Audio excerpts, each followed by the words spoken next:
जी, ये तो वज़ाहत बेहतर है कि कायदे मोहतरम खुद दें। मैं सिर्फ़ एक अपनी कियास आराई कर सकता हूँ अच्छा। कि ये बात बिल्कुल दुरुस्त है कि जो मौजूदा चीफ़ जस्टिस हैं, उनका झुकाव इतना वाज़ेह था एक साबिक हुक्मरान जमात की तरफ कि उसके उनके दौर में और उनके जो कुछ साथी जजेस हैं, जो उस नाइंसाफ़ी और नाहक फैसलों का हिस्सा थे, जिसके तहत नवाज़ शरीफ को डिस्क्वालीफाई किया गया, उनको पार्टी की सदारत से हटाया गया, सेनेट के इंतखाबात में हमारा निशान छीन लिया गया। तो लिहाज़ा वो जो नाइंसाफ़ियाँ नवाज़ शरीफ के साथ और मुस्लिम लीग नून के साथ उस दौर में हुई हैं, उसके बाद इन्हीं बहुत सारे जस्टिसेस आज भी मौजूद हैं जिनके दौर में 22-22 महीने हमारी जो है जमानतों की तारीख नहीं लगती थी, पेशी नहीं होती थी हाई कोर्ट में और सुप्रीम कोर्ट में। तो लिहाजा अब सर, हमारी आपका ये ख्याल है तवक्को कि है। वो जो पेशी नहीं लगती थी वो चीफ जस्टिस की वजह से नहीं लगती थी सर? जी नहीं, मैं इस पर कोई क़यास आराई नहीं करूँगा कि नहीं लगती थी। मैं आपको एक नहीं सर, तारीखी आपने खुद ही हक़ाइक़ अभी कहा है कि तारीखें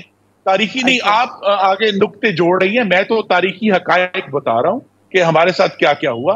तो लिहाज़ा अच्छा, अब ये तवक्को है ठीक है। कि उस तरह का कॉन्डक्ट जो है जिसमें खुद कोर्ट के एक जस्टिस ने लिखा अपने फैसले में कि इन पाकिस्तानी शहरियों का, चाहे वो सियासी कारकुन थे या लीडर्स थे, उनके हकूक को कुचला गया है। तो लिहाज़ा अब हकूक कुचले जाने का हमारी ये तवक्को है कि वक़्त ख़त्म हो रहा है और हकूक का तयन होगा और वो जो नाइंसाफ़ी है, वो रिवर्स होगी और नवाज़ शरीफ इंशाअल्लाह सियासत में हिस्सा लेकर इस मुल्क के अगले वज़ीर-ए-आज़म हों इस इंशाअल्लाह।